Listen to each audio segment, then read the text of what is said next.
warahmatullahi wabarakatuh. Bismillahirrahmanirrahim. Alhamdulillahi rabbil alamin. Wa afdalus salati wa atamu taslimi ala sayyidina Muhammadin wa ala alihi wa sahbihi ajma'in. Rabbi syrah li sadri wa yassir li amri wahlul 'uqdatam min lisani yafqahu qawli. Subhanaka la ilma lana illa ma 'allamtana innaka antal alimul hakim. Allahumma akhrijna min zulumatil wahmi wa akrimna binuril fahmi waftah alaina bima'rifatil ilmi wa sahhil akhlaqana bil hilm waj'alna mimman yastami'una al-qawla fayattabi'una ahsana. Allahumma ati nufusana taqwaha wa zakkiha anta khairu man zakkaha anta waliyuha wa maulaha. Allahumma arinal haqqa haqqan warzuqna ittiba'ah wa arinal batila batilan warzuqna ijtinabah. Amma ba'd. Alhamdulillah, muslimin musliman, hadirin hadirat yang saya hormati, moga-moga kita semua dirahmati dan diberkati oleh Allah Subhanahu wa taala. Khusus kepada para alim ulama, kepada asatizah, para ustaz, kepada Al-Fadil Tuan Imam dan Bilal, pengurusi, ahli jalan kuasa, pemimpin masyarakat dan sekalian ahli jamaah yang hadir dalam kuliah yang khusus memfokuskan pada tajuk berkukuh akidah ahli sunnati wal jamaah bagi menangani ancaman Wahabi, ya. Jadi saya berikan tip kepada rakan-rakan, especially yang mengikuti secara live. Kalau ada yang jenis, kalau dengan Wahabi itu tiba-tiba dia rasa gatal, panas badan, mulut pun rasa macam nak memaki dan sebagainya, dinasihatkan supaya skip saja kuliah ini, kerana banyak kuliah-kuliah lain yang berlangsung pada malam ini. Tapi bagi yang berminat ingin tahu, pertama kita tentu kena define dahulu dua ini. Kena bagi takrif dahulu apa dia ahli sunnah wal jamaah dan apa dia Wahabi. Ahli sunnati wal jamaah ni ada tiga komponen, ada tiga perkataan, iaitu ahlun, as-sunnah dan juga al-jamaah. Ahlun dalam konteks ini bermakna pengikut, ya, ada pelbagai makna, boleh jadi makna keluarga, boleh jadi makna penduduk. Tapi dalam konteks yang kita gunakan ini adalah pengikut. As-sunnah adalah jalan. Boleh jadi jalan itu baik, boleh jadi jalan itu buruk. Akan tetapi dari segi istilah, bila kita gunakan kalimah sunnah, dia hanya fokus kepada yang baik sahaja, iaitu at-tariqatul mardiyatu al-maslukatu fid din. Jalan yang diredai, yang dijalani di dalam agama, tentulah nombor satu oleh Rasulullah sallallahu alaihi wasallam dan oleh tokoh-tokoh agama seperti para sahabat, para ulama radhiyallahu anhum ajma'in. Al-jamaah dari segi bahasa adalah adadu kulli syai'in wa kasratuhu. Bilangan setiap sesuatu dan banyaknya sesuatu disebut jamaah. Sebab itu salat jamaah pun paling tidak dua orang, ya. Salah seorang tidak jadi salat jamaah. Tetapi dalam konteks yang kita sebutkan sini, pertama al-jamaah memang disebut aliran ini sebagai al-jamaah. Sebagaimana dalam salah satu riwayat hadis daripada Nabi SAW, apabila baginda memberitahu bahawa umat akan berpecah kepada 73, kulluhum finnar, semua yang berpecah itu na'udzubillah akan masuk neraka, illa wahidah, kecuali satu. Lalu ditanya oleh para sahabat tentang al-firqatun najiyah, golongan yang selamat itu siapa? Dalam satu riwayat dijawab oleh Nabi SAW adalah al-jamaah. Yang kedua, al-jamaah juga merujuk kepada golongan yang menjaga kesatuan dan keharmonian, dengan arti kata walaupun ada perbezaan, ada khilaf di kalangan mereka, tidak sampai kepada saling membid'ahkan, saling mengkafirkan, tidak.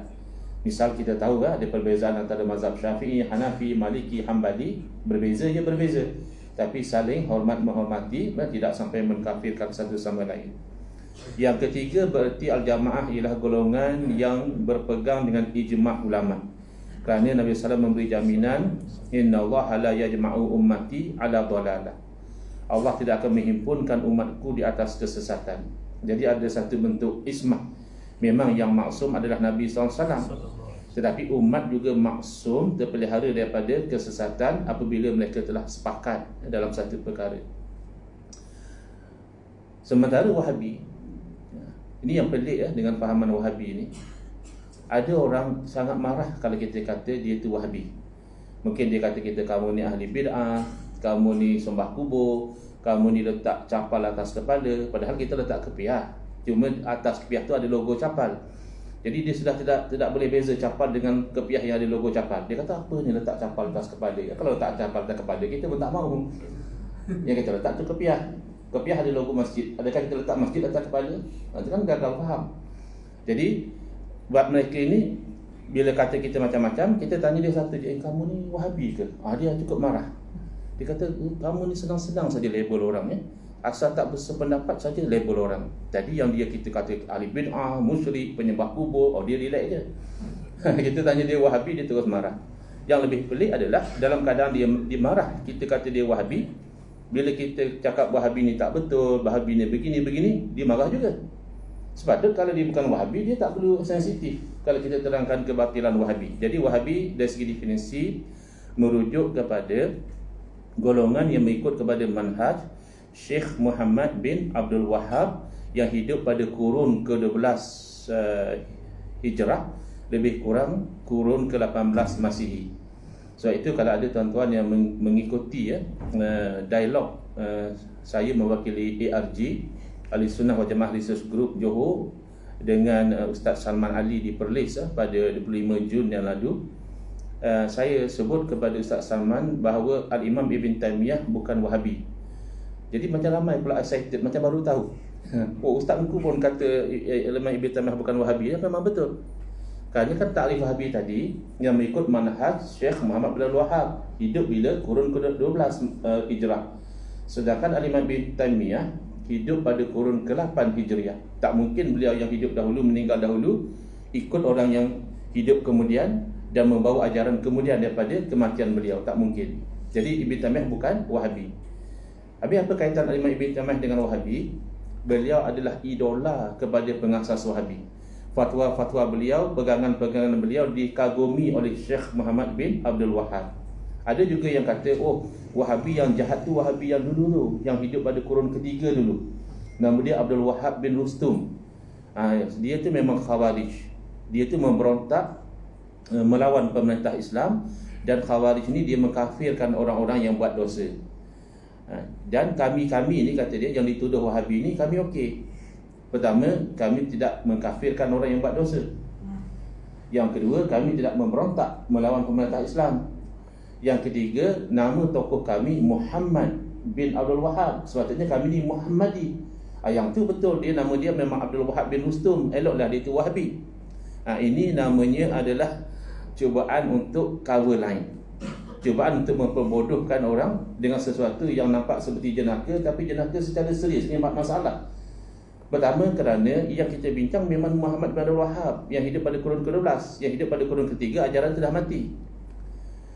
Memang mereka Khawarij mengkafirkan orang yang buat dosa, tapi pengikut pada Muhammad bin Abdul Wahhab lebih serius lagi. Yang tak buat dosa juga dikafirkan. Contoh, yang tawasul barangkali dikafirkan, yang istighosah juga dikafirkan. Jadi ini lebih serius daripada Khawarij yang dahulu. Dan mengaku kononnya Wahabi tidak melawan kepada pemerintah Islam, itu adalah cuba menutup sejarah. Ketika awal-awal kebangkitan Muhammad bin Abdul Wahhab dengan Muhammad bin Saud, mereka memberontak melawan Khilafah Utsmaniyah. Mereka pernah membunuh orang-orang yang nak pergi haji. Mereka pernah menguasai dua tanah haram, Makkah dan Madinah. Terpaksa Sultan Utsmaniyah pada masa itu, atau Khalifah pada masa itu, menghantar tentera dari Mesir untuk mengambil semula dua tanah suci ini. Memang mereka pernah memberontak melawan pemerintah Islam. Kemudian yang terakhir itu memang lucu. Nama pengasas kami adalah Muhammad bin Abdul Wahhab, jadi sepatutnya kami Muhammadi. Ya, kita yang pengasas kita Muhammad juga. Pengasas mazhab kita Muhammad bin Idris Asy-Syafi'i. Kita tidak dipanggil Muhammadi. Kawan-kawan yang mazhab Hambali, pengasasnya nama Ahmad, tidak dipanggil Ahmadi. Jadi biasa orang Arab dia nisbahkan kepada anak atau bapa. Jadi bapa pada Muhammad ni, Abdul Wahhab ni, untuk guru besar ulama mazhab Hambali. Jadi orang masyhur panggil dia Ibn Abdul Wahhab. Kalau dia orang Melaka mungkin panggil anak Pak Wahhab. Dia kaum begitu. Akhirnya pengikutnya jadi Wahabi. Jadi itu secara takrif. Sekarang ni macam mana akidah Ahli Sunnah Wal Jamaah berbeza? Kalau sama tak ada masalah. Ya. Ada orang kata tak perlu perbesarkanlah isu Wahabi ini. kerana ia hanya khilaf. Setakat tak baca doa kunut, setakat tak mahu tahlil arwah, setakat tak mahu talqin, ya. Apa masalah? Sebenarnya bukan isu itu. Isu itu hanya isu cabang saja. Yang tak baca kunut di kalangan ahli sunnah wal jamaah pun ada. Dan talqin pun bukan satu perkara yang sepakat. Tahlil arwah pun tak ada yang kata wajib. Bahkan kalau tak kena cara boleh jadi makruh, tak kena cara lagi boleh jadi haram. Bukan isu itu. Isu yang paling pokok perbezaan ahli sunnah wal jamaah dan Wahabi adalah isu akidah. Itu yang kadang-kadang tidak di-highlight. Baik, apa di akidah ahli sunnah wal jamaah? Itulah akidah Rasulullah SAW yang diwarisi dan dipertahankan oleh Al-Imam Abu Hasan Al-Asy'ari, lalu pengikutnya dipanggil Asy'ariyah, dan Al-Imam Abu Mansur Al-Maturidi, ya, pengikutnya dipanggil Al-Maturidiyah. Asy'ariyah, Maturidiyah ini adalah ahli sunnah wal jamaah. Jadi ada orang bangkang, dikata kalaulah Asy'ariyah Maturidiyah ahli sunnah wal jamaah, adakah para sahabat Asy'ariyah? Adakah imam-imam mazhab Asy'ariyah? Bahkan ada yang sampai tanya, adakah Nabi SAW Asy'ariyah? Jadi ini soalan yang terbalik. Kan kita dah beritahu tak mungkin yang hidup dan meninggal dunia terdahulu mengikuti orang yang datang kemudian. Imam Abu Hasan Asy'ari kemudian. Jadi soalan yang patut ditanya adalah, Asy'ariyah Maturidiyah ini ikut Nabi atau tidak? Kalau ikut Nabi, ahli sunnah wal jamaah. Syiah ikut Nabi atau tidak? Tak ikut, bukan ahli sunnah wal jamaah. Wahabi ikut Nabi atau tidak? Tak ikut, maka bukan ahli sunnah wal jamaah. Jangan tanya Nabi ikut siapa. Nabi tak ikut sesiapa pun. Umat yang kena ikut kepada Nabi SAW. Sahabat ikut Nabi. Demikianlah imam-imam mazhab ikut kepada tabi'in, dan tabi'in ikut kepada sahabat. Itu jalur ilmu. Baik, kenapa kita tidak katakan ahli sunnah wal jamaah ini adalah akidah Nabi saja senang? Siapakah ahli sunnah wal jamaah? Pengikut Nabi. Kan senang begitu. Jawapannya adalah kerana selepas berlaku fitnah perpecahan di kalangan umat Islam, bermula dengan perbezaan politik antara penyokong Sayyidina Ali radhiyallahu anhu dan penyokong Sayyidina Muawiyah radhiyallahu anhu, maka lahirlah fahaman namanya Syiah, kemudian datanglah lantunan namanya Khawarij, dan seterusnya, masing-masing mengaku ikut Nabi. Yang kata tak ada takdir pun mengaku ikut Nabi, yang menyalahkan takdir pun mengaku ikut Nabi, yang membagi-bagikan takdir, ini Allah takdirkan, ini Allah tidak takdirkan juga, mengaku ikut Nabi. Akhirnya nak membezakan antara yang benar-benar ikut Nabi SAW dan yang hanya mendakwa, maka itulah para ulama mengatakan, idza utliqa ahlus sunnati wal jamaah fal muradu bihim al-asy'ariyatu wal maturidiyah. Apabila disebut ahli sunnah wal jamaah, maka yang dikendaki adalah pengikut Imam Hasan Asy'ari dan pengikut Al-Imam Abu Mansur Al-Maturidi, ya, sebagaimana disebut dalam Ittihaf Sadatul Muttaqin, syarah kepada kitab Ihya Ulumuddin. Baik, akidah yang dipertahankan oleh Imam Hasan Asy'ari dan juga Asy'ariyah Maturidiyah ini dipanggil akidah sifat 20. Ada orang kata jangan belajar akidah sifat 20. Kenapa? Kerana bid'ah. Mana ada zaman Nabi sahabat belajar akidah sifat 20? Habis nak belajar apa? Kita belajar tauhid 3. Oh, tauhid 3 ada ke zaman Nabi? Ada ke sahabat belajar ini tauhid rububiyah, tauhid uluhiyah, tauhid asma wa sifat? Dia tak ada juga. Kalau begitu sama-sama bid'ah. Jadi dia bukan isu bid'ah pada penyusunan ilmu, ya. Biasa ilmu itu disusun kemudian.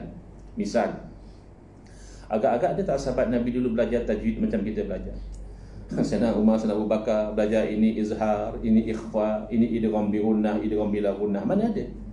Tapi tajwid ada, iaitu memperelokkan bacaan Al-Quran, makhrajnya betul, panjang pendeknya tepat, itu ada. Adakah ada ilmu hadis di zaman Nabi SAW sehingga ini dikatakan mutawatir, ini dikatakan ahad, ini dikatakan masyhur? Tak ada. Ini dikatakan sahih, dhaif, ini dikatakan hasan, maudhu', munqati', mu'dal, mursal. Ini semua istilah yang bid'ah. Adakah ilmu hadis salah? Tidak. Kerana konsep ilmu hadis nak memastikan apa yang dinisbahkan kepada Nabi SAW memang benar daripada Nabi atau bukan. Itu kan setelah ada zaman sahabat lagi. Yang penting yang kita bimbang kalau bid'ah pada isi, bid'ah pada penyusunan. Rukun sembahyang 13 perkara, agak-agak sahabat belajar ke begitu dulu? Tak ada. Tapi adakah sahabat tidak takbir masa sembahyang? Tak baca Fatihah masa sembahyang? Tidak rokok, tidak sujud? Ya sama. Jadi, adakah isi kandungan sifat 20 itu bid'ah atau tidak? Setengah orang kata bid'ah. Isi pun bid'ah. Kenapa? Kerana isi itu adalah sebenarnya ilmu falsafah Yunani. Ilmu sifat 20 ni bukan ilmu ajaran Islam. Ini ilmu kalam. Ulama keji belajar ilmu kalam. Maka ada ustaz mencadangkan, kalau ada orang nak mengajar sifat 20 di masjid atau di surau, tuan-tuan yang dengar ustaz nak mengajar sifat 20, kata dia, ambil kunci motor, start motor, pergi pasar malam. Orang Melaka kata lah habau. Tak ada pula orang nak belajar akidah kau suruh pergi pasar malam. Betul ke? Betul sebutan lah habau tu ke kasar ke macam mana? Kasar ya. Saya pun tak tahulah. Ya. Tapi tak kenalah. Orang nak belajar akidah kamu suruh pergi pasar malam dengan alasan ini adalah ajaran falsafah Yunani. Cuba kita tanya pada ustaz yang mendakwa tersebut. Ada falsafah Yunani mana? Dalam kitab mana mengajar sifat 20? Dan kalaulah kita takdir saja, memang tak ada sebenarnya. Kita bayangkanlah, ya. Orang KL kata apa? For the sake of argument, sekadar untuk berhujah saja. Kalaulah ada satu orang ahli falsafah Yunani, dia meyakini dan dia mengajar bahawa pertama Allah tu wujud. Wujud semenjak bila? Jawab dia, wujud tanpa ada permulaan. Kerana yang wujud ada permulaan itu namanya makhluk. Wujud sampai bila? Wujud sampai bila-bila? Baqa. Oh, macam mana rupanya? Dia tak sama macam yang lain. Mukhalaf ta'ala lil hawadisi. Habis tinggal di mana? Tidak tinggal di mana-mana. Qiyamuhu ta'ala bi nafsi. Oh, ramai mana Tuhan? Tak ada wahdaniyah, tak ada ramai mana. Dan seterusnya, tidakkah orang ini beriman akhirnya? Sebab menolak setiap satu daripada sifat 20 tu menyebabkan orang tu jadi kafir.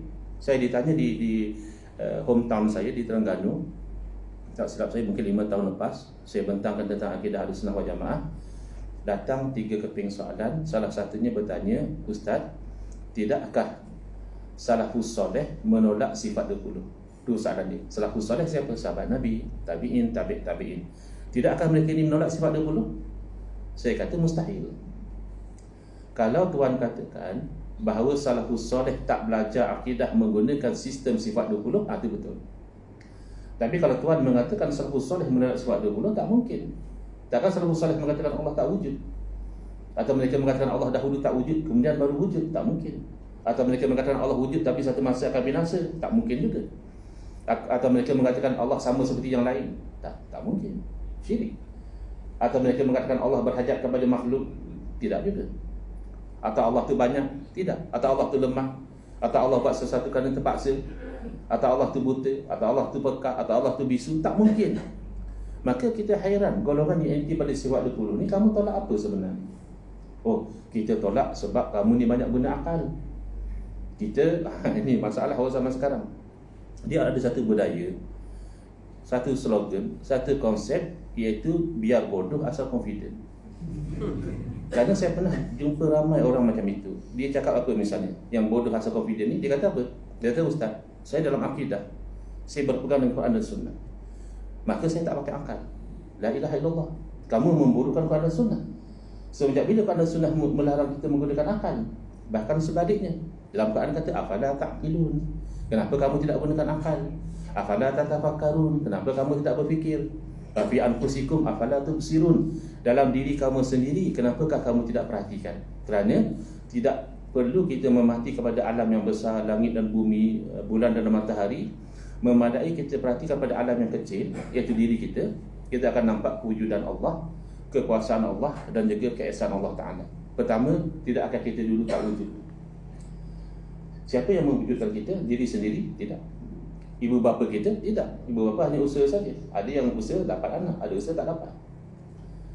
Maka setiap yang wujud selepas tidak wujud pasti diwujudkan. Ini menunjukkan kepada Yang Maha Pencipta. Kemudian setelah wujud pun kita tidak kawal diri kita. Buktinya jantung kita.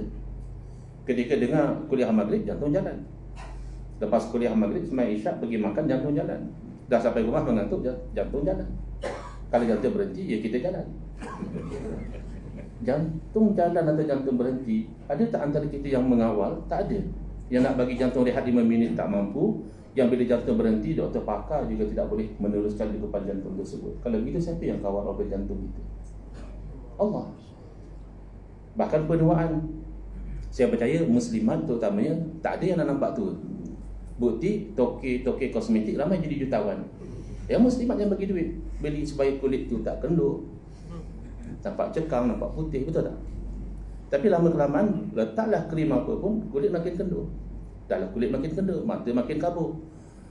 Buka tudung, oh lama uban pula berterabur. Makan benda keras, gigi pula gugur. Itu semua tanda-tanda nak masuk kubur. Nak masuk ke tak nak masuk? Ya tak nak masuk. Tapi nak masuk kubur seorang-seorang. Tapi itu kan nasib setiap daripada kita. Itu perjalanan hidup, siapa yang kawal? Itu kan boleh kepada akal. Bahkan menggunakan akal yang dianti oleh golongan anti sifat 20 ini adalah uslub Allah sendiri. Dalam menetapkan tauhid dan menolak syirik, Allah menggunakan dalil akli. Contoh, Allah berfirman, "Lau kana fihi ma alihatun illallahu lafasadata." Kalaulah ada pada kedua-duanya langit dan bumi, Tuhan-Tuhan yang banyak selain daripada Allah, nescaya binasa langit dan bumi. Soalan, Tuhan banyak atau Tuhan satu? Tuhan satu. Kenapa Allah sendiri berfirman kalau Tuhan banyak? Berarti bayangkan dengan akal saja. Dalam dunia realiti Tuhan tak banyak. Tapi bayangkan dengan akal, kalau Tuhan banyak, tidakkah Tuhan itu maha berkuasa? Tidakkah Tuhan itu maha berkehendak? Maka kalau lebih daripada satu pun, kuasa Tuhan mana yang akan berlaku? Kehendak Tuhan mana yang akan berjalan? Kalau kita ambil logik yang mudah, kan kita PRU, kita pilihan raya, kerana nak pilih satu kerajaan. Kalau kita nak jimat bajet, kita jangan pilihan raya. Habis menambah macam mana? Siapa berminat, kita lantik jadi kerajaan. Habis ramai yang berminat, lantiklah semua. Jadi ada 3 kerajaan di Melaka misalnya. Habis 3 kerajaan, ketua menteri siapa? Masing-masing kerajaan lantik kalau ketua menteri masing-masing. Habis exco masing-masing ketua menteri lantik exco. Itu kan pening kita. Kita tengok tadi masa PKP, ada satu je menteri kesihatan, kita pun pening. Cocok sekali ke 2 kali? Ke 3 kali?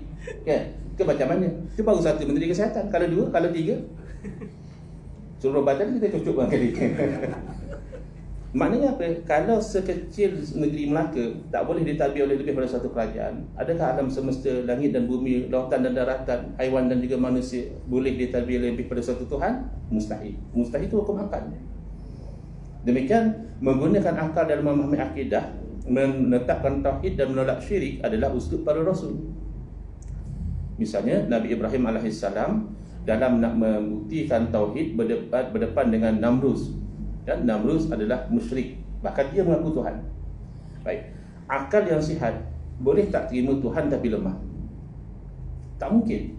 Maka orang yang boleh terima kata ayah pin Tuhan, akal dah tak sihat. Ayah pin juga lemah. Tandanya kalau tak makan nasi dia lapar. Lepas makan nasi dia sakit perut, melempas, pergi tandas. Takkan Tuhan macam itu? Ada satu orang daripada Pahang namanya Harun, mengaku Tuhan juga. Lepas kena tangkap, kena stroke. Takkan Tuhan kena stroke? Kan tak masuk akal. Lepas tu saya baca dalam berita, Tuhan Harun didapati bersalah oleh mahkamah. Macam tu pula Tuhan didapati bersalah oleh mahkamahnya, apa cerita? Jadi akal yang sihat tidak akan boleh terima kekurangan pada Tuhan. Maka Nabi Ibrahim AS nak beritahu pada Namrud, kamu itu mustahil Tuhan kerana kamu lemah. Rabbiyalladzi yuhyi wa yumit. Tuhan adalah Tuhan saya, iaitu yang berkuasa menghidup dan mematikan. Lalu Namrud tidak faham, atau dia sengaja berdegil, kata dia, ana uhyi wa umit. Saya juga berkuasa menghidup dan mematikan. Lalu dia panggil 2 orang tahanan, satu dia bunuh dan satu dia lepaskan. Konon yang dia bunuh dia telah matikan, yang dilepaskan dia telah hidupkan. Ini kan namanya loya buruk saja.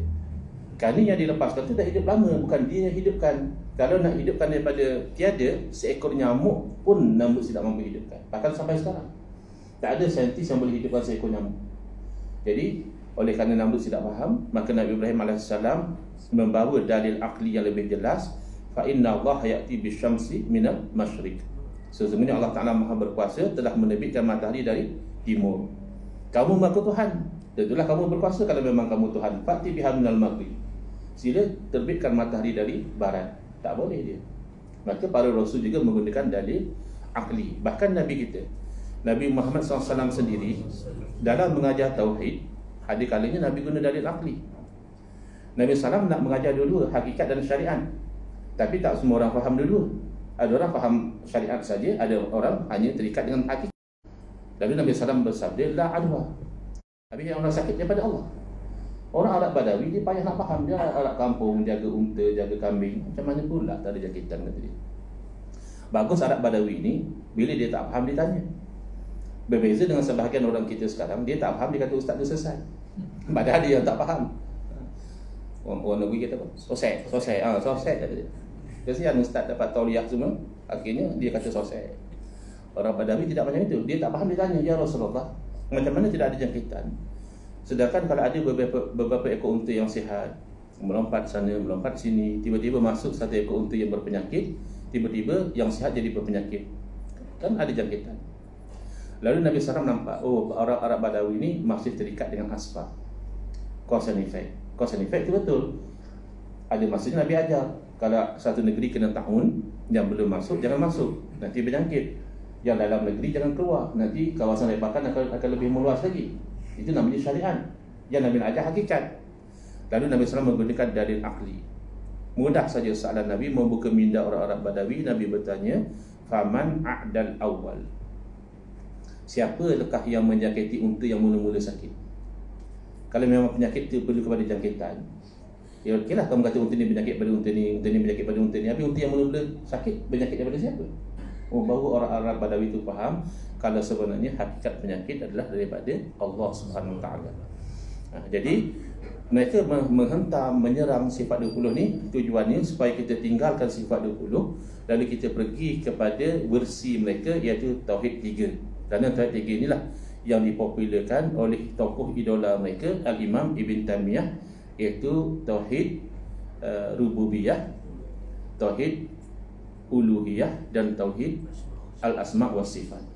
Baik, bila kita kata Tauhid 3 ni ada masalah, bukan semua, bukan keseluruhan bermasalah. Ada part yang betul, yang wajib kita terima, haram kita tolak, dan ada part yang problem, yang wajib kita tolak. Kita ambil satu persatu. Sekejap ya. Isyak di sini 8.39.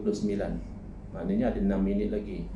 Tauhid 3 satu tauhid 2 minit. Macam mana saya nak buat dia? Biasa seminar setengah jam sekurang-kurangnya. Ada masa kecerahan tu macam mana? Ya? Boleh lanjut. Boleh. Satu jam setengah boleh. Okay, 8.39 kita azan dulu, sambung balik ke atau Boleh. Boleh, okey. Boleh, insya-Allah. Lega sikit. Kalau tak saya tercungap juga nak bikin 3-6 minit. Okey. Okey, yang pertama Tauhid Rububiyah, daripada perkataan Rabbun. Rabbun apa maknanya? Tuhan. Tapi membawa konotasi Tuhan yang menciptakan, yang menghidupkan, yang mematikan, yang memberi rezeki, yang mendatangkan penyakit, yang menyembuhkan penyakit. Maka Tauhid Rububiyah adalah kita mengesakan Allah sebagai Rabb. Berarti tidak ada yang menciptakan, tidak ada yang menghidupkan, tidak ada yang mematikan, tidak ada yang memberi rezeki, tidak ada yang memberi penyakit, dan tidak ada yang menyembuhkan penyakit melainkan Allah semata-mata. Jadi ini betul, wajib kita terima. Cuma dalam Tauhid Sifat 20 dia tak panggil Tauhid Rububiyah, dia panggil Wahdaniyatul Af'al, mengesakan Allah pada perbuatan. Ai la fa'ila illallah, la nafi'a illallah, la dhar wala illallah, la syafi'a illallah. Jadi tak ada masalah lah. Istilah berbeza, kita tak payah bergaduh. Kamu nak panggil Tauhid Rububiyah, kita tak ada masalah. Kita nak panggil Wahdaniyatul Af'al pun kamu tak perlu komplain. Masalah adalah ketika Al-Imam Ibn Taymiyah dan juga golongan Wahabi mendakwa bahawa Tauhid Rububiyah ada pada orang musyrik. Kata mereka, setakat Tauhid Rububiyah, Abu Jahal, Abu Lahab pun ada. Bahkan dalam satu kitab, Kaifa Nafhamut Tauhid, kata dia, tak pelik kalau Abu Jahal, Abu Lahab lebih bertauhid daripada orang Islam yang menyebut la ilaha illallah. Ini kita tolak. Ini batil. Ini bercanggah dengan ijma' umat Islam dan bercanggah dengan pegangan salaf. Walaupun Wahabi kerap menabik dada kami ini salafi, kami ikut salaf, realiti tidak. Tidak ada salaf yang mengisbatkan tauhid kepada musyrikin. Punca kenapa? Salah tafsir ayat Quran. Banyak ajaran sesat bukan kerana tolak Quran. Ada yang tolak Quran seperti golongan Syiah yang melampau, ada yang tolak Quran. Itu memang teruklah, out teruslah. Tapi banyak yang sesat, dia terima Quran tapi dia salah tafsir. Dia salah tafsir ayat seumpama firman Allah Ta'ala, wala in sa'altahum man khalaqas samawati wal arda wa sakhkhara asy-syamsa wal qamara la yaqulunna Allah. Ada beberapa ayat Quran seumpama itu. Demi sekiranya kamu tanya kepada mereka, siapa mereka? Orang musyrik. Man khalaqas samawati wal ardh, siapa yang cipta langit dan bumi? Wa sakhkhara asy-syamsa wal qamar, siapa yang pusingkan matahari dan bulan? La yaqulunna Allah. Nescaya orang musyrik akan jawab Allah. Jadi kata Imam Ibn Taimiyah, demikianlah kata golongan Wahabi, itulah dalil bahawa orang musyrik bertauhid. Sebab kalau kita tanya siapa cipta langit bumi, dia kata Allah juga. Siapa yang pusing matahari dan bulan, dia tak kata berhala, dia kata Allah. Berarti kalau dari segi rububiyah, dia mentauhidkan Allah. Ini adalah keliru dalam memahami ayat Al-Quran. Di sisi kita ahli sunnati wal jamaah, orang musyrik tidak bertauhid. Kerana dia kan dua yang bertentangan, tak mungkin berkumpul pada satu orang. Dia kalau sama dia bertauhid atau dia musyrik. Habis ayat Quran tadi, ayat Quran tadi bukan bukti orang musyrik bertauhid. Ayat Quran tadi bukti orang musyrik di dalam kesyirikan mereka tidak ada dalil. Habis kenapa mereka semua berhala? Kerana mereka kata haza ma wajadna alaihi aba'ana. Macam inilah tok nenek moyang kami dia buat, kami tiru saja. Nah, ini namanya taklid buta. Taklid dalam akidah dilarang. Kita kena faham kenapa kita sembah Allah, kenapa kita yakin Allah wujud, kenapa kita yakin Allah itu Maha Berkuasa. Dalam akidah benda-benda asas kita tidak boleh taklid. Kita kena tahu dalil dia. Tapi orang musyrik tidak. Orang musyrik dia sembah berhala hanya kerana nenek moyang sembah berhala. Kalau kita tekan dia, kamu sembah berhala, adakah berhala cipta langit bumi? Of course dia tak boleh jawab dia. Adakah berhala yang pusing matahari dan bulan? Dia pun tahu jawapannya bukan tak akan betul. Maka dia terpaksa mengaku Allah. Adakah dia bertauhid? Di hujung ayat Allah firman apa? Fa'anna yufakun. Lepas dah mengaku Allah cipta langit bumi, maka ke manakah mereka dipalingkan? Dalam kitab tafsir menyebut ay ila syirki, dipalingkan kepada mensyirikan Allah juga. Dan memang orang musyrik berkeyakinan berhala yang mereka sembah itu boleh mendatangkan manfaat dan mudarat. Misal dalam surah Hud, orang musyrik berkata kepada Nabi Hud alaihi salam, inna qulu illa taraka ba'du alihatina bisu. Kami bukan nak kata apa, melainkan nak kata bahawa kamu ni telah dikenakan penyakit gila oleh sebahagian daripada berhala-berhala kami. Jadi mereka yakin berhala itu boleh mendatangkan penyakit, boleh menyembuhkan penyakit dan sebagainya. Bertauhid rububiyah? Tidak. Ini kebatilan yang pertama, tauhid 3, supaya kita jelas ya. Kebatilan seterusnya insya-Allah selepas daripada laungan azan kita akan sambung.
Ikut rasa boleh tarik sikit. Bismillah, Alhamdulillah, wassalatu wassalamu ala Rasulillah, amma ba'd. Kita sambung tentang tauhid 3, pergi kepada tauhid yang kedua, iaitu tauhid uluhiyah, ya. Daripada perkataan ilah. Apa makna ilah? Tuhan juga. Rabb makna Tuhan, ilah juga makna Tuhan. Cuma ilah ini ia membawa konotasi Tuhan yang disembah. Sebab itu dikatakan tauhid rububiyah itu fokus kepada perbuatan Allah. Allah yang buat semua. Sementara tauhid uluhiyah fokus kepada perbuatan manusia, iaitu manusia kena sembah Allah. Berarti apa? Wajib kita mentauhidkan Allah sebagai Tuhan yang disembah, haram bahkan syirik menyembah kepada selain daripada Allah. Yang ini kan betul. Yang ini kan wajib kita terima. Haram kita tolak. Jangan kata sembah batu, sembah kayu, bahkan sembah malaikat juga haram dan syirik. Sembah Nabi pun haram dan syirik. Baik. Cuma yang jadi masalah adalah atas nama tauhid uluhiyah, golongan Wahabi mempersoalkan amalan tawassul yang diajar oleh Nabi SAW.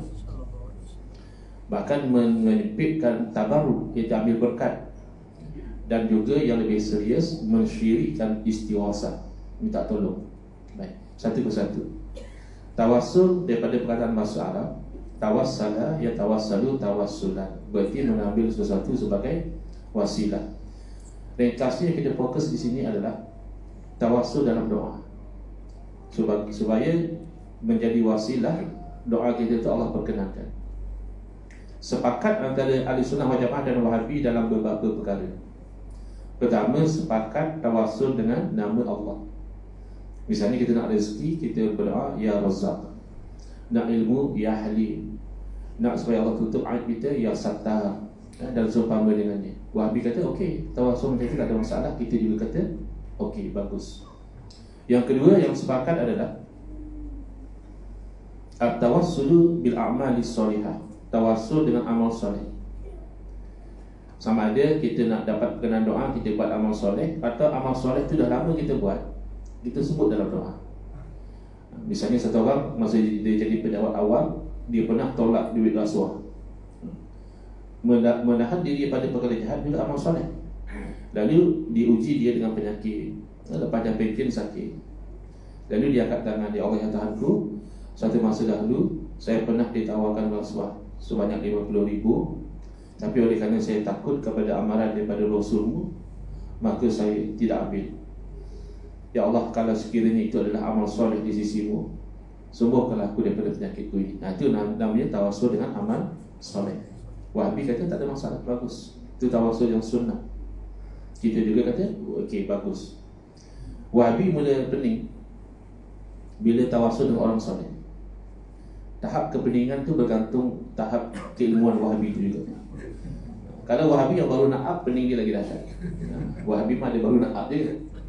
Dia kata tak boleh tawassul dengan orang soleh, kerana orang soleh itu makhluk.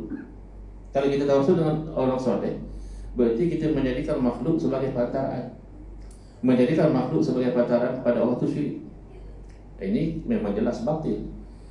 Kalau kamu kata tawassul dengan orang soleh itu syirik, kerana orang soleh itu makhluk, tapi tawassul dengan amal soleh macam mana?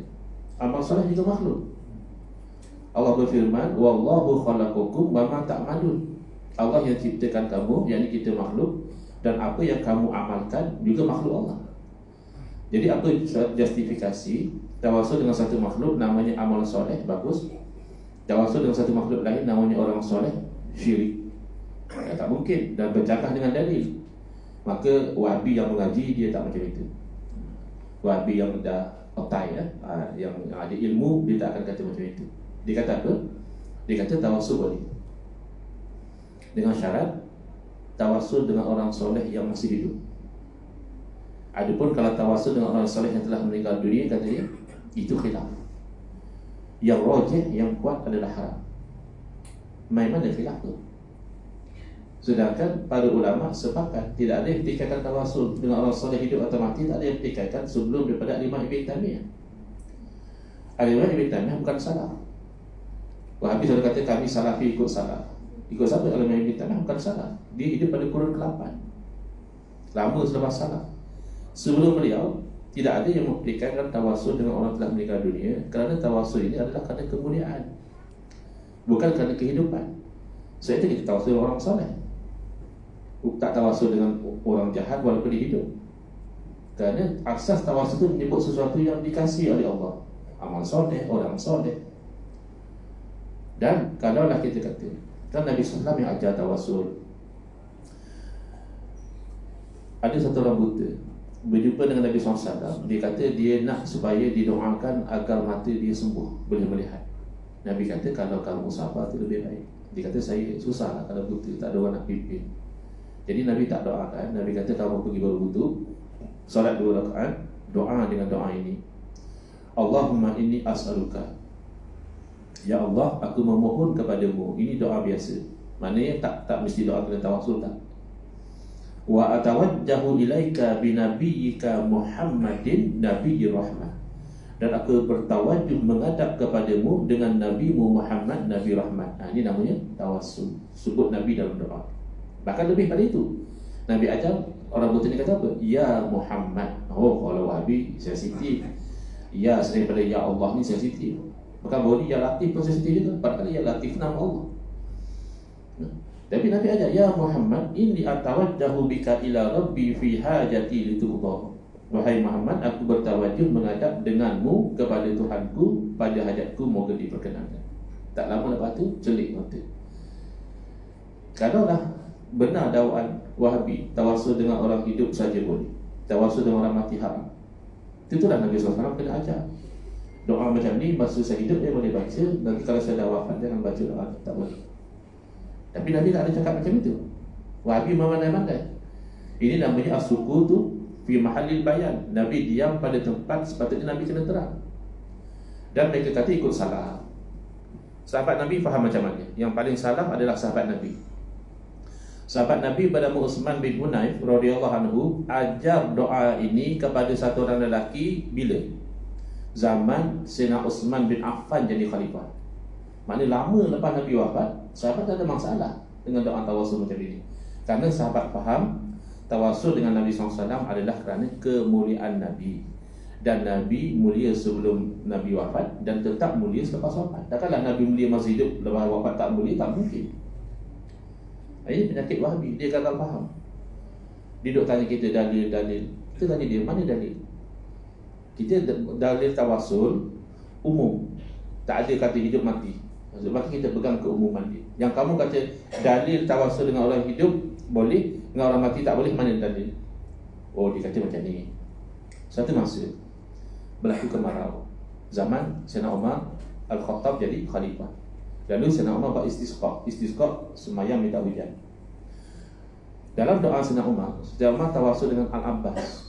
Yang maksud doa tersebut, ya Allah, dahulu kami telah tawassul dengan Rasulmu, engkau beri hujan kepada kami.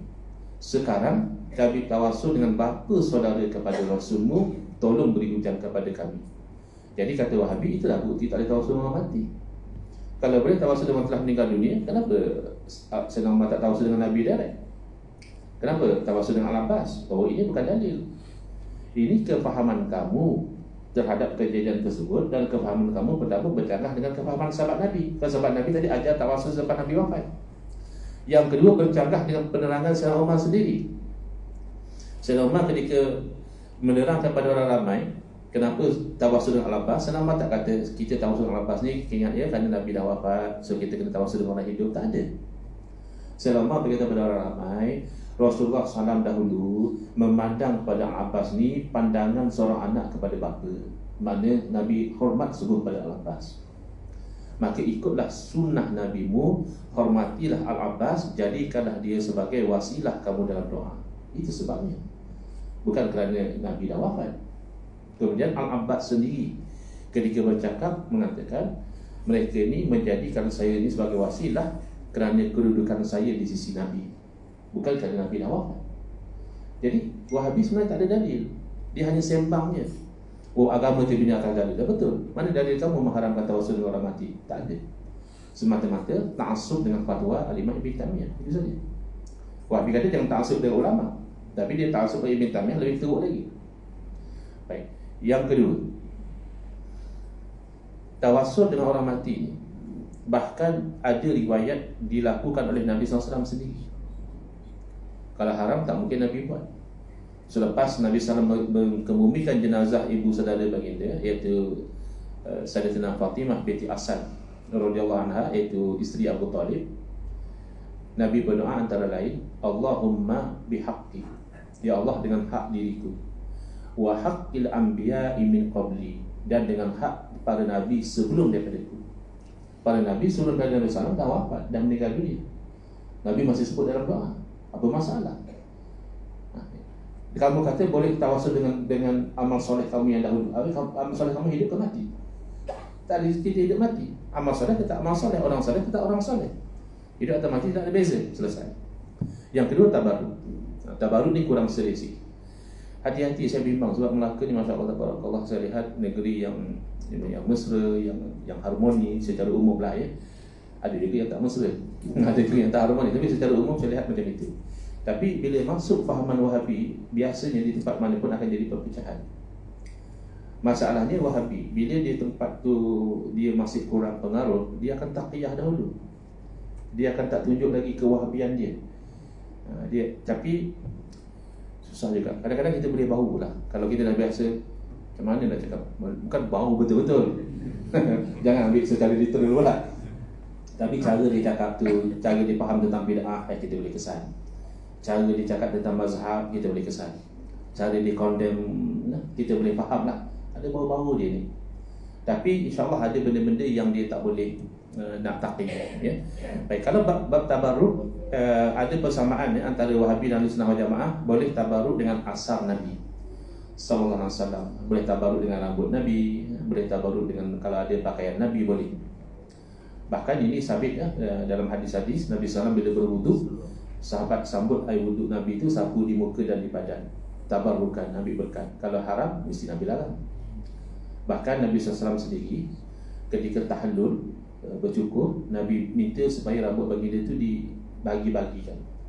Apa tujuan bagi rambut? Bukan boleh dimakan, bukan boleh dipakai. Tabarruk, ambil berkat. Sayyidina Khalid bin Al-Walid radhiyallahu anhu paling berperang, letak 3 helai rambut Nabi SAW dalam kain surban dan beritahu pada orang ramai, semenjak beliau letakkan rambut Nabi, sentiasa Allah beri kemenangan dalam peperangan. Yang beri kemenangan siapa? Allah atau rambut? Allah. Habis rambut, berkat. Nabi Yaqub alaihissalam bila diuji dengan masalah mata, kan Allah yang menyembuhkan. Tapi macam mana caranya? Diusap dengan baju Nabi Yusuf alaihissalam, tabaruk dengan baju seorang Nabi yang lain. Jadi tabaruk ini Wahabi terima dengan syarat itu adalah asal Nabi. Kalau memang rambut Nabi, kata Wahabi, saya orang mula-mula tabaruk, Masya Allah, betul kan? Tapi tak apalah, sekarang ini kita sepakat. Cuma Wahabi tak benarkan tabaruk dengan selain daripada Nabi. Itu yang dibeza kita dengan mereka dalam isu mandi perigi Gunung Jerai tu. Pertama, setakat mandi perigi rasanya tak ada masalah kan? Air gunung ni lebih pure, tak ada klorin, lebih segar, lebih dekat dengan tempat tujuan, dah sampai di sana. Cuma katanya perigi itu adalah digali oleh seorang ulama syekh, seorang orang soleh. Di sini beza. Di sini tak ada sunnah wal jamaah. Kalau memang perigi itu kesan daripada orang soleh, kita boleh tabaruk, boleh ambil berkat, boleh ambil kebaikan daripada kesan orang soleh. Wahabi kata tak boleh, hanya dengan Nabi saja. Dan Wahabi tak punya dalil. Imam Nawawi rahimahullah ta'ala mengatakan dalil tabaruk dengan baju Nabi SAW itu menunjukkan harus bertabaruk dengan kesan orang soleh. Nak ikut Imam Nawawi atau nak ikut Wahabi, ya itu boleh.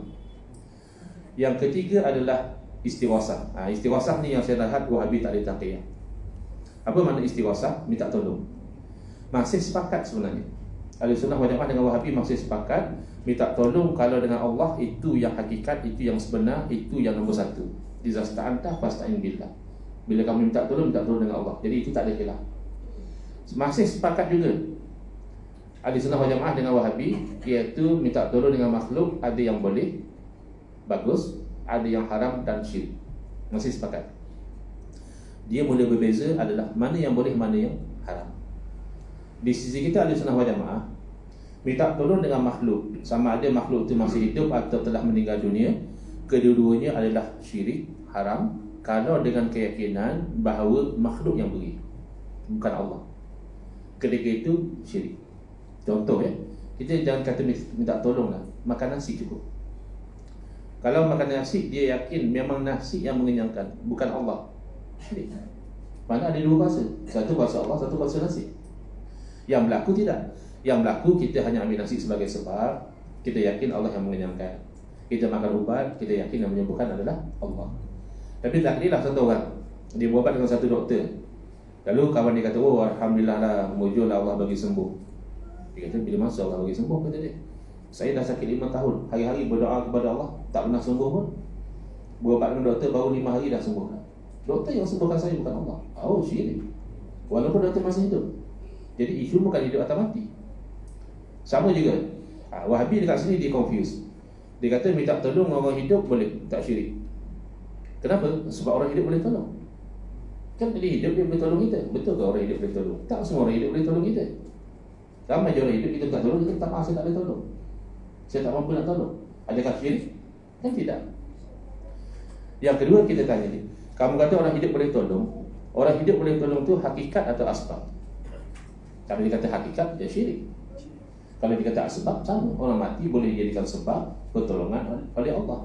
Tapi sebab pertolongan biasanya adalah dengan doa. Sabit dalam hadis bahkan Al-Imam Ibn Taymiyah mengakui orang mati boleh mendoakan orang hidup.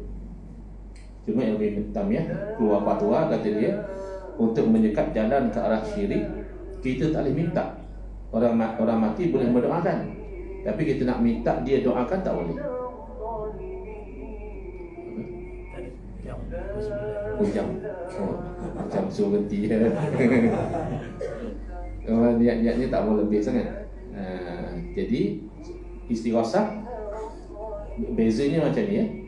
Wahabi kata minta tolong orang hidup boleh, minta tolong orang mati syirik. Di sisi kita, orang hidup atau orang mati dua-dua boleh jadi syirik kalau dengan keyakinan memang makhluk yang beri, bukan Allah. Dan dua-dua tidak syirik kalau kita tahu makhluk hanya asbab sahaja, yang memberi adalah Allah. Itu beza. Sebab itu saya kata tak ada taqiyah.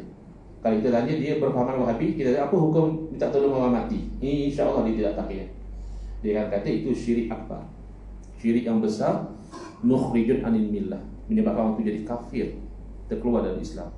Saya belum jumpa dah Wahabi yang boleh taqiyah bab tu. Kalau bab baca Yasin malam Jumaat nak dapat tauliyah, mungkin dia kata tak ada masalah, baca Yasin bagus. Padahal bagi dia tu Nabi tak buat, tu bid'ah sesat kata dia. Itu mungkin berlaku. Tapi kalau istighasah dengan orang mati, biasanya dia akan kata syirik. Jadi kita kena hidupkan kembali sebagai solusi menangani kesalahfahaman Wahabi ini. Kena mantapkan kembali pengajian sifat 20. Jangan kita mentang-mentang kitab lama kita mengajar style lama. Kadang-kadang orang pun letih juga. Bermula segala af'al yang baharu dan segala kainat itu tidak memberi bekas. Hanya senyum bekas adalah Allah Ta'ala juga. Apa kita ni? Kan kita kaitkanlah dengan benda baru ya. Dengan bahasa baru misalnya kita kata mudah je. Panadol tidak menghilangkan pening. Hanya kita usaha ikhtiar. Yang menghilangkan pening itu adalah Allah. Itu maksud tak beri bekas. Jadi bila kita modernkan bahasa, tauhid tetap tauhid yang sama. Bid'ah tak ada hasanah dalam akidah. Akidah daripada zaman Nabi Adam AS sampai kiamat adalah akidah yang satu. Jadi saya meraihkan waktu kita yang sudah pukul 9 lajak-lajak. Yang ketiga tu saya cuba simpulkan dalam 3 minit insyaAllah. Iaitu tauhid asma wa sifat. Nama Allah dan sifat Allah kita pun ahli sunnah wal jamaah belajar. Tapi atas platform asma wa sifat, Wahabi memahami ayat mutasyabihat dengan makna yang zahir, yang tak layak dengan Allah. Misalnya kalimah istawa difahami dengan makna Allah itu bertempat atas arasy, cuma dengan cara yang layak dengan Allah. Ini problem. Saya ditanya di Melaka sini dah 2019, adakah saya jadi kafir, kata dia, kalau saya menetapkan istiwa bagi Allah. Kalau saya kata ada istiwa bagi Allah, adakah saya jadi kafir? Saya kata sebaliknya. Kalau Tuhan menolak istiwa itu, Tuhan boleh jadi kafir. Kerana Tuhan menolak sesuatu yang sabit dalam Quran dan hadis. Dia menyangkakan apa? Dia sangka Asy'ariyah tolak istiwa. Yang bagus Wahabi. Wahabi macam mana Quran kata istiwa, Wahabi terima. Wahabi bagus. Sebenarnya tidak demikian.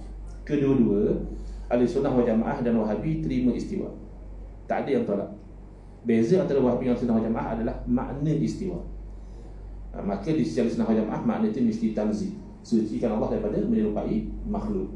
Wahabi kat situ dia terjerumus kepada tasbih. Umpama dia kata istiwa itu maknanya bersemayam. Bersemayam berarti duduk. Tapi ialah bersemayam yang layak dengan Allah lah. Tak, bersemayam itu dengan makna duduk sudah tidak layak. Kalau kamu kata nasullaha fanasahum, mereka lupa Allah, lalu Allah lupa mereka, maka Allah bersifat lupa tapi lupa yang layak dengan Allah. Ada lupa yang layak dengan Allah. Dalam hadis qudsi Allah berfirman, ya bani Adam maridtu falam ta'udni. Wahai anak Adam, dahulu aku sakit, kau tak ziarah aku pun. Adakah boleh kita kata Allah juga sakit tapi sakit yang layak dengan Allah lah? Adakah penyakit yang layak dengan Allah? Kan tak ada. Maka dalam hadis tersebut Allah sendiri takwil. Allah bagi tahu, maridu abdi fulan, hamba aku si fulan sakit. Kenapa kau tak ziarah dia? Kalau kau ziarahi dia, nescaya kau dapati aku berada di sisinya. Kan?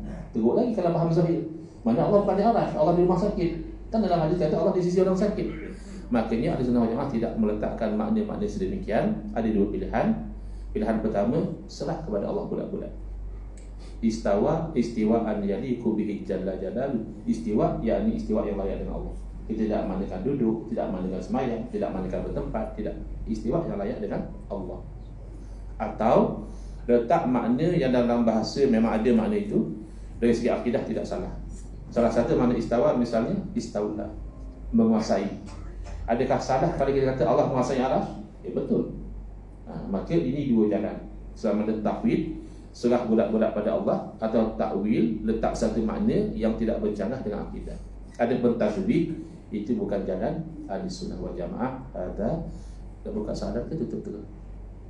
Nak buka pada soalan ke kita berpada dengan saja? Saya dah selesai. Boleh buka soalan. Tapi kalau saya tak tahu, saya tak jawab lah. Oh, maklum dia lah. Silakan kalau ada soalan, kalau mampu saya cuba jawab. Sila.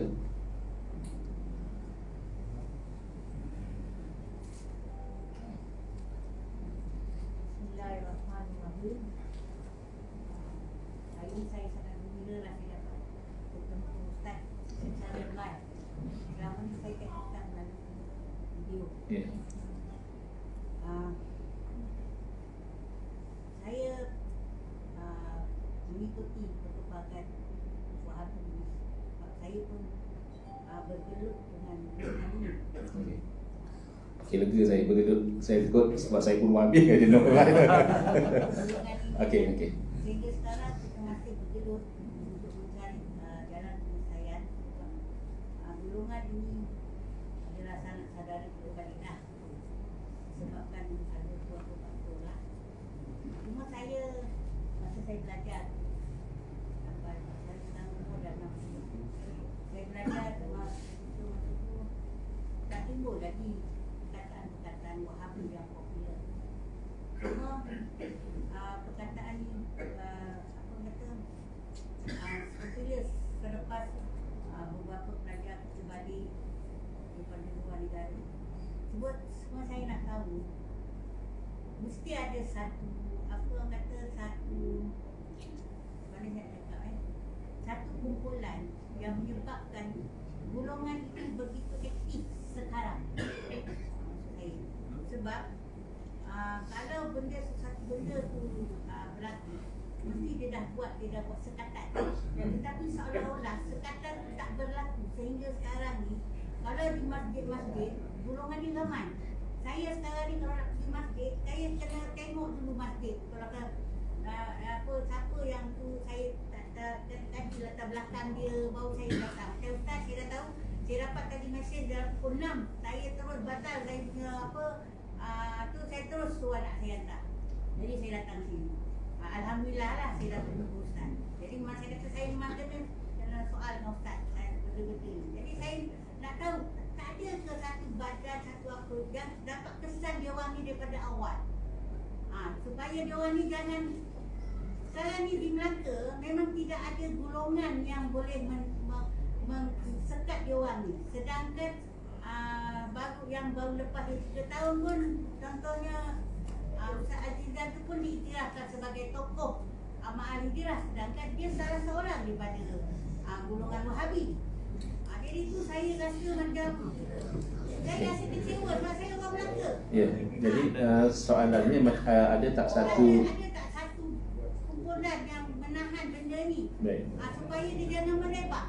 Sebab kesian Ustaz, kita tidak akan mati. Ya. Jadi anak-anak kita ni yang tak tahu apa-apa, dia akan mengikut. Dan masa zaman saya dulu, saya rasa saya tak ada timbul benda-benda ni. Baik.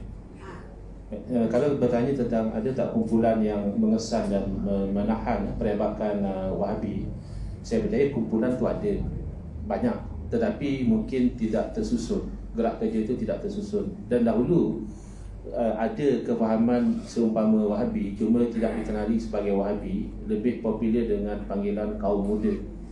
Cuma kaum muda dahulu mungkin isu-isu tu tidak terlalu berat, ya, dia bermain dengan isu-isu fiqh. Tetapi bila sudah mula tersebar, dia mula pergi sampai isu akidah. Dulu kan kita tak pernah dengar orang tanya Tuhan duduk kat mana. Kan sekarang kadang ditanya Tuhan di mana. Kalau kata Tuhan tak bertempat, kata tak betul, kamu akidah kamu salah dengan Quran hadis. Jadi puncanya adalah pertama, tidak ada kesungguhan di pihak yang ada kuasa pada satu masa dahulu untuk mengekang. Saya kata begini kenapa? Kerana guru saya almarhum Tuan Guru Haji Muhammad Saman Kati rahimahullah ta'ala daripada negeri Perak, beliau pernah cadangkan satu masa, kata dia kerajaan kalau nak hantar pelajar keluar negara kena buat kursus pra dan juga pasca. Maknanya sebelum pergi kursuskan dahulu, bila balik kursuskan lagi sekali. Kod mana tahu dah kursus tu masih terpengaruh lagi. Tapi tidak diambil berat. Kerana apa? Kerana ada setengah tempat pengajian dapat belanja penuh, tiket free, beasiswa free.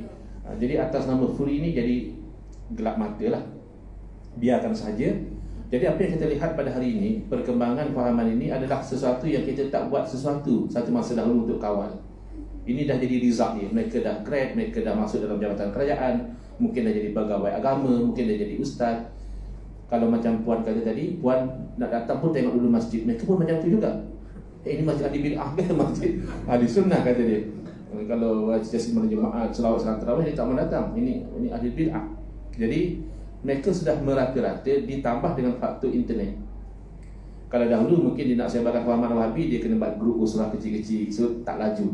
Sekarang kalau dia live seorang-seorang dekat rumah dia pun, kalau pandai dia bercakap, pandai dia buat isu yang kontroversi, tambah dia pula hentam ulama-ulama yang terkenal misalnya, cepat dia naik, dapat sambutan. Pepatah Arab mengatakan likulli saqitin laqitun, bagi setiap yang jatuh ada orang kutip. Kita tengok apa fahaman macam ni pada orang percaya, ada orang akan minat. Jadi sementara di Melaka ini masih lagi belum tersebar, maka pihak yang ada autoriti kena ambil berat. Contoh nak bagi tauliah, dah tahu mereka juga mengamalkan taqiyah, walaupun asalnya taqiyah ini adalah fahaman Syiah, tapi Wahabi pun sama. Dia mana-mana aliran luar pada Sunnah Jamaah, dia tak segan bertaqiyah, maka kena buat kerja lebih. Macam contohnya puan tadi buat research, tengok sikit dia ni macam mana. Pihak yang nak bagi tauliah juga kena macam itu.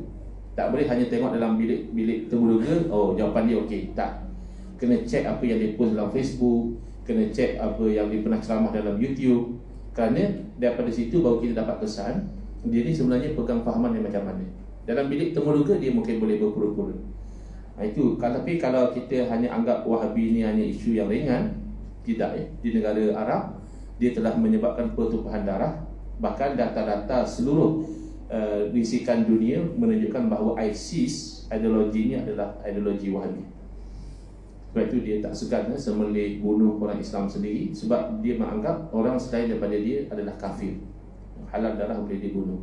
Jadi sebelum sampai ke peringkat itu, bentengkan dengan akidah Ahlussunnah wal Jamaah, bentengkan dengan kefahaman. Kadang-kadang benda mudah saja, macam ikut mazhab. Kadang-kadang dia cakap macam bagus. Dia kata kita disuruh ikut Quran hadis, bukan suruh ikut imam, bukan suruh ikut mazhab. Mazhab tak ada zaman Nabi, padahal mazhab ada zaman Nabi dan Nabi iktiraf. Mazhab dengan makna beza pandangan berlaku zaman Nabi. Sahabat ni berfahaman begini, sahabat ni berfahaman macam lain, Nabi iktiraf dua-dua. Maknanya konsep bermazhab tu Nabi iktiraf. Kemudian kalau dia kata tak ikut mazhab, ikut Quran dan hadis, ikut Quran dan hadis itulah yang melahirkan mazhab. Kerana kalau ulama faham Quran dan hadis dengan kefahaman yang sama, ijma'. Kalau ulama faham dengan kefahaman yang berbeza, jadi mazhab. Jadi mazhab tu sebenarnya produk daripada Quran dan hadis. Jadi bila orang dah ragu-ragu dengan mazhab, akhirnya dia kata ikut Quran dan sunnah, padahal yang dikata Quran dan sunnah tu adalah kefahaman dia, mazhab dia. Jadi benda-benda yang simple macam ini pun kalau kita tak terangkan kepada masyarakat boleh terpedaya dan terpesona. Kejadian sebenar di Selangor, datang satu orang tokoh, dia kata kita tidak disuruh ikut mazhab, tak suruh ikut Imam Syafi'i, kita hanya disuruh ikut Quran dan hadis. Makcik tu sampai kata, oh kita selama ni silap lah, berapa banyak tahun makcik dah tua dah ikut benda silap. Padahal yang makcik ikut dah betul. Kerana cara yang paling selamat ikut Quran dan hadis adalah mengikut ulama, yang mengambil daripada ulama, yang mengambil daripada ulama bersambung sampai kepada sahabat Nabi, sampai kepada Nabi SAW, iaitu tinggal 4 mazhab sekarang. Yang lain telah pupus. Tiba-tiba dia nak pertikaikan yang ini, lala ikut dia mazhab yang kelima atau mazhab yang keberapa, wallahu a'lam. Okey, yang kedua Ustaz.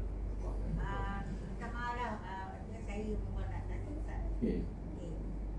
Sekarang ni kalau kita tak tahu dia tu berfahaman Wahabi ataupun dia berfahaman Sunnah.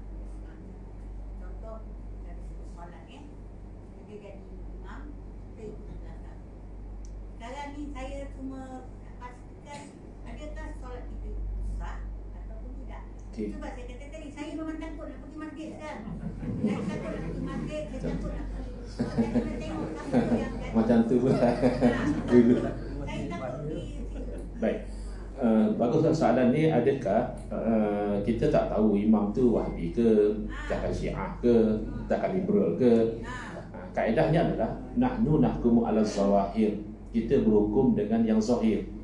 Wallahu yatawalla sarair, Allah yang akan mengambil kira yang batin. Jadi kita hukum zahir saja. Zahir sembahyang dia sah ke tidak sah? Sah. Maka kita ikut. Tidak akan menjejaskan sembahyang kita. Yang kedua, kita kena ingat golongan Wahabi bukan orang kafir. Wahabi masih orang Islam, cuma dia ahlul bid'ah. Dia buat bid'ah dalam agama. Maka hukum bermakmum atau berimam orang ahli bid'ah ni adalah makruh. Tak baguslah kita berimam. Tapi sembahyang sah. Sembahyang masih sah lagi. Itu kalau kita tahu dia Wahabi. Kalau kita tak tahu dia Wahabi ke apa ke, macam mana orang tanya, orang kata macam ni, kamu tolak Wahabi, lepas tu kamu ikut Imam Mekah tu boleh pula. Pertama kita tanya dia balik, kamu tahu ke Imam Mekah tu Wahabi? Kan dia kata jangan suka label orang Wahabi. Dia confident kata Imam Mekah Wahabi, maknanya dia dah melabelkan Imam Mekah Wahabi. Kita sebenarnya tak tahu, kita tak kenal Imam Mekah kan. Kalau kita tahu dia Wahabi ke apa kan, kita tengok sembahyang dia bagus, kita ikut. Tapi katakanlah Imam Mekah tu memang pada keyakinan kita sembahyang dia tidak sah kan, Kita sembahyang belakang dia, kita tengok dia bergerak, ya Allah, bukan tak 3 kali berturut-turut, 7 kali berturut-turut dia bergerak. Adakah kita kata oleh kerana dia Imam Mekah aku ikut juga lah? Tak ada. Bukanlah kitab fiqh mana pun, bila kita membicarakan perkara yang membatalkan solat, tidak ada disebut misalnya menanggung najis membatalkan solat, kecuali kalau yang melakukannya adalah Imam Mekah, maka solatnya tetap sah. Tak ada. Jadi kalaulah pasti imam tersebut batal solat dia, maka kita wajib mufaraqah, walaupun dia Imam Masjidil Haram atau Imam Masjid Nabawi sekalipun, kita kena mufaraqah. Tapi kalau zahirnya sembahyang dia sah, maka boleh kita ikut dan tidak menjejaskan. Paling-paling kalau di ahlul bid'ah, itu hanya hukumnya adalah makruh, bukan batal solat, tidak. Dan jangan sampai kita jadi was-was lah, mentang-mentang ada Wahabi dalam masyarakat, kita tak nak pergi masjid, itu teruk sangat. Itu kita pergi masjid, kita tengok zahir dia sembahyang dia sah, kita tak tahu dia apa, kita husnuzan, kita sembahyang dapat pahala insya-Allah. Boleh? Ada yang lagi? Atau kita cukupkan? Satu soalan. Satu soalan saja. Tengok yang asar sekarang ni tentang pameran mambaran Rasulullah sallallahu alaihi wasallam. Macam mana kita nak mentafsirkan benda tu adalah benda yang original? Jangan di Melaka buat, di Kuala Lumpur buat, di Terengganu buat pada masa yang sama, benda yang sama. Macam mana kita nak tahu mana satu yang asli? Baik. Soalan adalah berkaitan tentang asar, kesan peninggalan Nabi SAW. Macam mana kita nak pastikan ia adalah yang asli? Kalau nak pastikan 100% memang kita tak mampu lah. Kerana yang 100% yakin ialah yang memang ambil daripada Nabi SAW. Misalnya rambut. Tapi macam mana satu yang asli? Melaka buat pada masa yang sama, Terengganu buat pada masa yang sama, masih tidak mustahil. Kerana rambut Nabi SAW itu banyak. Bukan satu helai rambut saja. Rambut Nabi banyak. Dalam tahlul orang ni dapat, orang ni dapat. Cuma nak pastikan adalah dia ambil daripada siapa. Bukanlah macam sanad hadis, tidak juga. Tapi ada sandaran dia sampai kepada Nabi SAW. Sebab kita bimbang, ada juga orang yang ambil peluang. Memang tabaruk dengan buat Nabi di sisi kita, dari sisi Wahabi bagus, Wahabi pun tak tolak. Tapi adakah rambut Nabi itu? Kita bimbang. Sebab ada orang dah rambut siapa-siapa, dia kata rambut Nabi nak tengok kena bayar sekian misalnya. Itu yang kita bimbang. Saya pernah jumpa satu orang, dia kata dia memang pandai menjual. Satu hari dia tak ada duit. Apa yang dia buat, dia ambil 3 biji batu kerikil tepi jalan tu. So dia bersih-bersihkan, dia letak atas kain, dia duduk tepi dekat tempat tu. Orang pun tanya, dia lah duduk tepi letak atas kain. Kok seorang tanya, ini batu apa? Ini jawab dia, ini butak embun, kata dia. Ni kalau nak dapat apa khasiat, orang beli. Padahal batu kerikil tepi jalan. Itu yang kita bimbang. Tapi katakanlah kita dah usaha sebaik mungkin. Pada sangkaan kita memang itu rambut Nabi SAW, ada surat dia, ada bukti dia. Katalah tersalah, sampai along the line tu sebenarnya bukan rambut Nabi, InsyaAllah kita tidak akan menjadi sampai berdosa. Sebab kesilapan hanya pada fakta. Dari segi hukum, kalau rambut Nabi memang kita boleh ambil berkat. Cuma kita tidak mahu terlampau gopoh, tak ada surat, tak ada apa, hanya didakwa saja kita percaya, itu kita akan tertipu. Na'udzubillah. Wallahualam. Jadi saya ucapkan terima kasih atas perhatian. Saya mohon maaf atas salah dan kesilapan. Ada soalan? Ya. Saya dari masyarakat. Kalau orang mualaf, orang Hindu atau Cina, dia masuk Islam, dia ada maksud untuk merasakan dalam Islam. Dimana ini kita ada nabi dia. Saya tinggal ada Ustaz bagi tadi orang bukan Islam masuk Islam mualaf, untuk maksud dia rasakan Islam. Okay. Saya faham saya orang yang bukan Islam masuk Islam, tapi sebenarnya dia bukan benar-benar ikhlas. Niat dia adalah supaya dia merasakan Islam dari dalam. Ini bukan perkara baru ya. Kalau kita lihat misalnya fahaman Syiah itu ada kaitan dengan satu orang Yahudi bernama Abdullah bin Sabah. Dia masuk Islam tu dia ada agenda. Dia tak dapatkan kedudukan dan jawatan. Bila tidak dapat daripada Sayyidina Uthman bin Affan, dia timbulkan fitnah. Jadi ini memang satu perkara yang susah sebab kita hanya boleh berhukum dengan zahir. Kita tak boleh nak korek isi hati dia, kamu ni ikhlas ke tak ikhlas masuk Islam. Zahir dia dah mengucap kalimah syahadah. Cuma kita nak kena hati-hati dengan tidak tanduk dia. Sebab itu dikatakan macam Syiah, Ibn Wahabi adalah apa yang diselitkan oleh orang-orang kafir, agenda-agenda mereka untuk merosakkan Islam dari dalam. Misalnya anti kepada tasawuf, padahal tasawuf itu adalah kekuatan kita. Bila kita bersihkan hati kita daripada riya, ujub, takabur, hasad, kita hiasi dengan ikhlas, tawakal dan sebagainya, kita jadi kuat. Tapi kan Wahabi selalu kaitkan tasawuf ini dengan ajaran sesat, seolah-olah tasawuf ini memang semuanya sesat. Padahal ada yang sesat menyamar tasawuf itu lain. Maksud dia mana dia kalau dia ada macam katakan 100 orang ada 1 orang mungkin ada masalah. Tapi bila yang katakan kita kalau pandang dari zaman Rasulullah SAW, dari nomor 1 Abu Bakar Siddiq radhiyallahu anhu Islam. So, sahabat-sahabat lepas Rasulullah semua akan menerima Islam. Dakwah Rasulullah SAW semua menerima Islam. Dalam berapa orang yang dapat untuk rosakkan Islam, berapa ramai yang ikut Rasulullah yang dakwah Islam. So bila ada 1 orang kata macam itu, bila saya sudah jelas semua alam itu bukan semua orang masuk Islam merosakkan Islam. Sekedar bila ceramah kita jelas semua alam masuk aja Islam, orang Cina masuk Islam aja merosakkan Islam. Termasuk macam itu, baru masuk macam itu Abu Bakar, Umar, Utsman, Ali, semua dia orang masuk Islam bukan dari rahim Islam. Betul. Itu bila ada proses ceramah kita jelaskan mualaf bukan maksud semua mualaf masuk nilai Islam, merosakkan Islam. Betul, setuju. Bahkan pada zaman Rasulullah SAW pun yang munafik tu meneliti macam Abdullah bin Ubay bin Salul, dia masuk Islam tapi munafik, tapi meneliti ramainya adalah yang ikhlas. Jadi kalau poinnya mualaf yang masuk Islam tu sebenarnya yang nak rosakkan tu hanya meneliti, betul lah. Wallah. Baik, sama-sama. Jadi sekali lagi saya ucapkan terima kasih atas perhatian. Saya mohon maaf atas segala kesilapan. Hadza wabillahi taufiq wal hidayah. Wassalamualaikum warahmatullahi wabarakatuh. Bismillahirrahmanirrahim. Alhamdulillahirabbil alamin wassalatu wassalamu ala sayyidina Muhammadin wa ala alihi wa sahbihi ajmain. Allahumma shrah sudurana wa ahsin akhlaqana wa azim ujurana wa nawwir qulubana bi nuri hidayatika kama la tarda bi nuri syamsika abadan abada bi rahmatika ya arhamar rahimin. Walhamdulillahirabbil alamin. Amin ya rabbal alamin wal afu bikum.